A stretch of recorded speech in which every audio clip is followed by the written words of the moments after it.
Hello viewers, যারা class 10 এ পড়ছো, আজকে তাদেরকে আমি ভূগোলের প্রথম অধ্যায় যেটা তোমাদের রয়েছে বহির্জাত প্রক্রিয়া ও তাদের দ্বারা সৃষ্ট ভূমিরূপ তার পার্ট 2 অর্থাৎ হিমবাহের কাজ এবং বায়ুর কাজ এই দুটো থেকে আজকে সাজেশন প্রশ্ন দেব। এর আগে তোমাদের পার্ট 1 আমি বহির্জাত প্রক্রিয়া ও নদীর বিভিন্ন কাজ থেকে দিয়েছি। আজকে দেখে নাও পার্ট 2 হিমবাহের বিভিন্ন কাজ ও বায়ুর কাজ।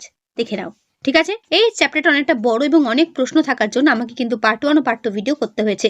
ঠিক আছে, তোমরা যারা যারা পার্ট 1 দেখোনি তারা কিন্তু অবশ্যই আমার চ্যানেলে এসে ক্লাস 10 প্লেলিস্ট ফলো করবে, সেখানে দেখতে পাবে পার্ট 1 ভূগোলের রয়েছে। ঠিক আছে, এই অধ্যায়ের প্রথম প্রশ্ন, হিমবাহের ক্ষয়কার্যের ফলে সৃষ্ট ভূমিরূপগুলোর বর্ণনা দাও। তোমরা শুধু প্রশ্নগুলো ভালো করে দেখে নাও, উত্তর তোমাদের টেক্সট বুকেও পেয়ে যাবে অথবা অন্য যে কোনো একটা বইয়ে পেয়ে যাবে। প্রশ্নগুলো ইম্পর্টেন্ট, ভালো করে তো এটা ভালো করে দেখে নাও। হিমবাহের ক্ষয়কার্যের ফলে সৃষ্ট ভূমিরূপ, এই বড় প্রশ্নগুলো পড়লে অনেক ছোট ছোট প্রশ্ন তোমাদের এর মধ্যেই তৈরি হয়ে যাবে। হিমবাহের সঞ্চয়জাত ভূমিরূপ চিত্রসহ ব্যাখ্যা করো। ঠিক আছে, যেরকম গ্রাবরেখা, ওকে, ড্রামলিন, এগুলো কিন্তু সব সঞ্চয়জাত, এগুলো মনে রাখবে। টিকার জন্য কিন্তু এখান থেকে তোমাদের হয়ে যাবে। ওকে, তারপরে প্রশ্ন, বাকসুন্ড ও ক্রেভাস কি? পর্বতারোহণে এগুলো কি সমস্যার সৃষ্টি করে? দেখে নাও পুরো উত্তর। ঠিক আছে, এই সমস্ত প্রশ্নের উত্তর তোমরা যে কোনো একটা বুক অথবা টেক্সট বুক সব জায়গা থেকে পেতে পারো, তাই উত্তর নিয়ে চিন্তা না করে প্রশ্নগুলো ভালো করে দেখে নাও। নদীর উপত্যকা ইংরেজি আই ও ভি আকৃতির হয়, কিন্তু হিমবাহ উপত্যকা ইউ আকৃতির হয় কেন? কারণ ব্যাখ্যা করো। ইম্পর্টেন্ট প্রশ্ন, দেখে নাও। পার্থক্য করবে নদী উপত্যকা হিমবাহ উপত্যকা, এই দুটোর মধ্যে পার্থক্য। ঠিক আছে, ঠিক যেভাবে বক্সের মধ্যে করা আছে ঠিক এইভাবেই তোমরা পরীক্ষার খাতায় লিখবে। রসেমাতানের ড্রামলিন, এ দুটোর মধ্যে পার্থক্য কিন্তু খুব গুরুত্বপূর্ণ, পরীক্ষাতে আসে, ভালো করে দেখে নাও পুরো উত্তর। হিমশৈল টিকার জন্য ইম্পর্টেন্ট, দেখবে। প্যাটার্ন স্টার হ্রদ কি? কোরি হ্রদ কি বা টার্ন হ্রদ কি? মহাদেশীয় হিমবাহের বরফমুক্ত পর্বত শৃঙ্গকে কি বলে? বলে নুনাটাস্ক। ঠিক আছে, মনে রাখবে। অথবা গ্রিনল্যান্ডে বরফমুক্ত পর্বতচূড়াকে কি বলে? নুনাটাস্ক। ঘুরিয়ে প্রশ্ন আসতে পারে। 1 নম্বরের জন্য কিন্তু ইম্পর্টেন্ট। হিমবাহ পর্বত গাত্রের মধ্যে যে সংকীর্ণ ফাঁক দেখা যায় তাকে কি বলে? তাকে বলে বাকসুন্ড। ঠিক আছে, তাকে বলে বাকসুন্ড। হিমালয়ের রূপকুণ্ড একটি হিমদ্রোণী। হিমালয়ের রূপকুণ্ড কি? একটি হিমদ্রোণী। পাদদেশী হিমবাহ বা হিমবাহের অগ্রভাগকে কি বলে? বলে লোব। মনে রাখবে। হিমবাহ সঞ্চিত বড় বড় শিলাখণ্ড কি বলে? বলা হয় ইরাটিক। শর্ট কোয়েশ্চেন জন্য কিন্তু এগুলো ইম্পর্টেন্ট। তারপর হিমবাহের ক্ষয়কার্যের ফলে গঠিত হয় কোনটি? এদের মধ্যে উত্তর হবে রসে মতানে। কি হবে? রসে মতানে। হিমবাহ সৃষ্ট হ্রদ কোনটি? কোরি হ্রদ। কোরি হ্রদ হচ্ছে হিমবাহ সৃষ্ট হ্রদ। পৃথিবীর দ্রুততম হিমবাহ কোনটি? উত্তর দেখে নাও, জেকবস ভ্যান। Jakobshavn. পর্বতারোহণে সমস্যা সৃষ্টি হয় কিসের জন্য? ক্রেভাসের উপস্থিতির জন্য। ফ্রিয়ডের দেশ বা দ্য ল্যান্ড অফ ফ্রিয়ডস বলা হয় কাকে? উত্তর দেখে নাও, নরওয়েকে। কোরি নামক ভূমিরূপকে ফরাসি ভাষায় কি বলা হয়? সার্ক বলা হয়। ঠিক আছে, তারপরে প্রশ্ন, বাস্কেট অফ এগ টপোগ্রাফি কাকে বলে? বা অথবা হিমবাহ বাহিত টিলা সঞ্চয়ের ফলে উল্টা নৌকা বা চামচের মতো সৃষ্ট ভূমিরূপকে কি বলে? ডান দিকে উত্তর রয়েছে, দেখে নাও, ড্রামলিন। তারপরে প্রশ্ন, পৃথিবীর বৃহত্তম দীর্ঘতম উপত্যকা হিমবাহের নাম কি? বা আলাস্কার হুবার্ট হলো পৃথিবীর দীর্ঘতম উপত্যকা হিমবাহ, এটা ঠিক না ভুল? তো উত্তর হচ্ছে ঠিক, আলাস্কার হুবার্ট। ঠিক আছে, দেখবে। তারপর দেখো, কেটেল হ্রদের তলদেশে স্তরে স্তরে সঞ্চিত পলিকে কি বলে? বলে ভার। ভারতের কোথায় রসে মতানে ভূমিরূপ দেখা যায়? উত্তর দেখে নাও, কাশ্মীরের লিডার নদীর উপত্যকায়। নেপালের মাউন্ট মাকালু কোন ধরনের হিমবাহ গঠিত ভূমিরূপের উদাহরণ? উত্তর পিরামিড চূড়া। পৃথিবীর গভীরতম বৃহত্তম সার্কের নাম কি? উত্তর আন্টার্কটিকার ওয়ালকট সার্ক। ঠিক আছে, আন্টার্কটিকার ওয়ালকট সার্ক দেখে নিলে। তারপর কোন প্রকার হিমবাহের ব্যাপ্তি ও গভীরতা সর্বাধিক? উত্তর দেখে নাও, মহাদেশীয় হিমবাহের। ভারতের বৃহত্তম দীর্ঘতম হিমবাহ কোনটি? Important, very very. উত্তর দেখে নাও, সিয়াচেন, যেটা কিনা কারাকোরাম পর্বতে অবস্থিত। কোন অক্ষাংশীয় অঞ্চলে হিমবাহ অধিক উচ্চতার অবস্থান করে? উত্তর নিরক্ষীয়। পৃথিবীর উচ্চতম পিরামিড চূড়ার নাম কি? উত্তর মাউন্ট এভারেস্ট। প্রান্ত গ্রাবরেখা কি? প্রান্ত গ্রাবরেখা হলো হিমবাহের প্রান্তভাগের সঞ্চিত গ্রাবরেখা। যে কটা প্রশ্ন আমি দাগিয়েছি হাইলাইট করে তোমরা প্রত্যেকটা প্রশ্ন খাতায় নোট ডাউন করবে। সার্ক বা কোরিকে নরওয়েতে কি বলে? বলা হয় বন। পৃথিবীর দীর্ঘতম ফ্রিয়ড কোনটি? উত্তর গ্রিনল্যান্ডের স্কোরসবি সুন্দ। ঠিক আছে।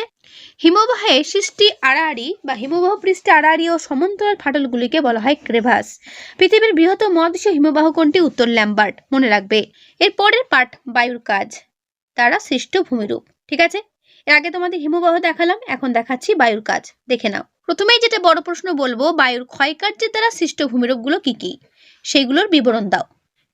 এই বড় প্রশ্ন তৈরি করলে তোমাদের অনেক ছোট ছোট প্রশ্ন 2 নম্বরে 3 নম্বরে তৈরি হয়ে যাবে।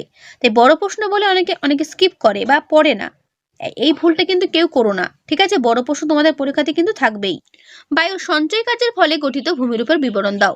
এর উত্তর তোমাদের সামনে আমি তুলে ধরলাম না, এই কারণেই যে কোনো টেক্সট বুকে তোমরা কিন্তু এর উত্তর পেয়ে যাবে। খুব সুন্দর ছবি সহ রয়েছে, তোমরা চেষ্টা করবে ছবি সহ পয়েন্ট করে করে ওই ভূমিরূপগুলোর বর্ণনা করতে। ঠিক আছে, করবে কিন্তু এইভাবে। বায়ু জলধারার মিলিত কার্যের ফলে সৃষ্ট ভূমিরূপগুলোর সংক্ষিপ্ত বর্ণনা দাও। করবে। যেরকম ধরো রয়েছে ওয়াদি, তারপর রয়েছে পেডিমেন্ট, তারপর ধরো রয়েছে বাজাদা, এইগুলো। ঠিক আছে, ভালো করে করবে। তারপরে রয়েছে দেখো প্লায়া। থর মরুভূমির সম্প্রসারণ এবং তা প্রতিরোধের উপায় সম্পর্কে লেখো। দেখে নাও পুরো উত্তর।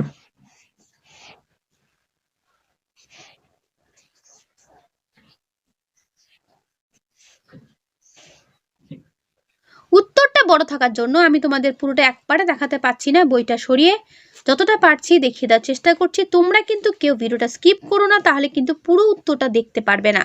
আশা করি এটা তোমাদের টেক্সট বুকে হয়তো নাও পেতে পারো, তাই তোমাদের এই উত্তরটা আমি দেখিয়ে দিলাম। ঠিক আছে, একবার দেখে নি। তবে হ্যাঁ, যেই প্রশ্নগুলো আমি বলছি এর বাইরে কোনো প্রশ্ন কমন পাবে না, এর মধ্যেই কমন পেয়ে যাবে। মরুভূমি অঞ্চলে বায়ুর কাজ প্রাধান্য পায় কেন? ইম্পর্টেন্ট প্রশ্ন, দেখে নাও পুরো উত্তর। ঠিক যেভাবে পয়েন্ট করে করে লেখা আছে তোমরাও ঠিক এইভাবেই পয়েন্ট করে করে লিখবে। একটা কথাই বলতে পারি, বড় প্রশ্ন পড়ার টেকনিক জাস্ট গল্পের মতো পড়ে গল্পের মতো করে উত্তর দেওয়া। মরুভূমি বা মরুপ্রসার বা সম্প্রসারণ প্রতিরোধের উপায়গুলো কি কি, কি করে এটা প্রতিরোধ করা যায়? খুব ইম্পর্টেন্ট, যেমন বৃক্ষরোপণ, বালিয়াড়ি প্রসার রোধ, পশুখাদ্য জ্বালানি কাঠ চাষ, আঠা জাতীয় বস্তু সঞ্চরণ, শৈবাল উৎপাদন, জমির উর্বরতা বৃদ্ধি, জল সংরক্ষণ এবং বৈজ্ঞানিক প্রথায় কৃষিকাজ, এগুলো করলে কিন্তু মরুপ্রসারটা প্রতিরোধ করা যাবে। গ্রেট গ্রিন ওয়াল কি? ইম্পর্টেন্ট প্রশ্ন, দেখে না ভালো করে। ইয়ারদাং ও জিউগেনের মধ্যে পার্থক্য, মোনাডানক ও ইনসেল বার্জের মধ্যে পার্থক্য। ভেরি ভেরি ইম্পর্টেন্ট, করবে। অনুদৈর্ঘ্য বালিয়াড়ি ও বারখানের মধ্যে পার্থক্য, দেখে নাও ভালো করে, খুব ইম্পর্টেন্ট।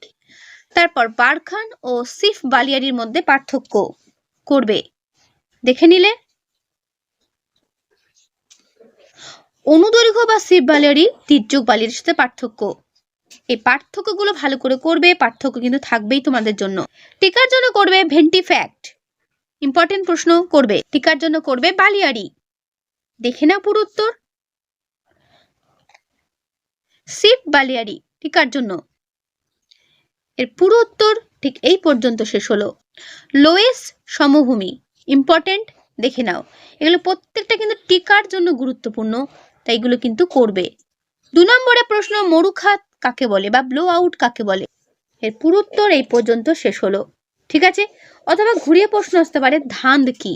ঠিক আছে, ধ্রিয়ান কাকে বলে, কোথায় দেখা যায়? যেহেতু তোমাদের আমি বড় প্রশ্ন বলে দিয়েছি, বড় প্রশ্ন যদি করো ওগুলো ওর মধ্যেই তোমরা ছোট ছোট এই প্রশ্নগুলো পেয়ে যাবে, আলাদা আলাদা করে দেওয়ার প্রয়োজন বোধ করছি না। ওই বড় প্রশ্নগুলো অবশ্যই পড়ে নিও, তার সেখানে দেখবে এরকম পয়েন্ট করে করে দেওয়া রয়েছে। ঠিক আছে, শর্ট কোয়েশ্চেন দাও, কি কি করবে? সাহারায় বালুকাময় মরুভূমির কি নামে পরিচিত? উত্তর দেখে নাও, আর্ক। ঠিক আছে, পৃথিবীর শুষ্কতম মরুভূমির নাম কি? আটাকামা, যেটা চিলিতে রয়েছে। মেক্সিকো মরুভূমির প্লায়া হ্রদকে কি বলে? বলসান। বায়ুপ্রবাহের সমান্তরালে সৃষ্ট বালিয়াড়ি গুলোর নাম কি? উত্তর দেখে নাও, অনুদৈর্ঘ্য বালিয়াড়ি বা সিপ বালিয়াড়ি। পৃথিবীর বৃহত্তম মরুভূমির নাম কি? তোমরা প্রত্যেকেই জানো, আফ্রিকার সাহারা। অপসারণের ফলে সৃষ্ট ব্লো আউট জাতীয় গহ্বরকে থর মরুভূমিতে কি বলা হয়? বলা হয় ধান। ঠিক আছে, থর মরুভূমিতে ওয়াদি কি নামে পরিচিত? নালা নামে পরিচিত। পেডিমেন্ট কথার অর্থ কি? পাহাড়ের দেশ। এগুলো ভালো করে করবে, যেগুলো এখানে হাইলাইট করা দেখতে পাচ্ছ। দক্ষিণ গোলার্ধে 2টি ক্রান্তীয় উষ্ণ মরুভূমির নাম লেখো, চিলির আটাকামা ও অস্ট্রেলিয়ার গ্রেট অস্ট্রেলীয় মরুভূমি। ঠিক আছে, ভালো করে করবে। যে কটা প্রশ্ন এখানে দাগানো দেখতে পাচ্ছ, ভিডিওটা পজ করে একবার প্রত্যেকটা প্রশ্ন ভালো করে দেখে নিও। উত্তর গোলার্ধে দুটি উষ্ণ মরুভূমির নাম কি? আফ্রিকা সাহারা ও উত্তর আমেরিকা সোনেরান। মরুস্থলী শব্দের অর্থ কি? মৃতের দেশ। ঠিক আছে, তো এই হলো তোমাদের পুরো শর্ট কোয়েশ্চেন এবং বড় প্রশ্ন বাকি দুটো চ্যাপ্টার থেকে। তো আজকে তোমাদের পার্ট 2-তে পুরো বহির্জাত প্রক্রিয়া ও তাদের দ্বারা সৃষ্ট ভূমিরূপে পুরোটা শেষ হলো। ঠিক আছে, আশা করি প্রত্যেকে বুঝতে পারলে। এই প্রশ্নগুলো যেগুলো আমি দিলাম প্রত্যেকটা প্রশ্ন ভালো করে কিন্তু করে নিও, তাহলেই হবে। তাহলে আজকের ভিডিওটা আমি এখানেই শেষ করছি। এর পরের ভিডিও তোমাদের আমি বায়ুমণ্ডল থেকে প্রশ্ন সাজেশন দিয়ে দেবো। ঠিক আছে, বা যদি তোমাদের অন্য কোনো সাবজেক্টে কিছু লাগে আমাকে অবশ্যই কমেন্টে জানাবে, আমি সেটার জন্য হেল্প করব। তাহলে আজকে আমি এখানেই শেষ করছি, দেখা হবে নেক্সট ভিডিওতে। ভালো থেকো সবাই।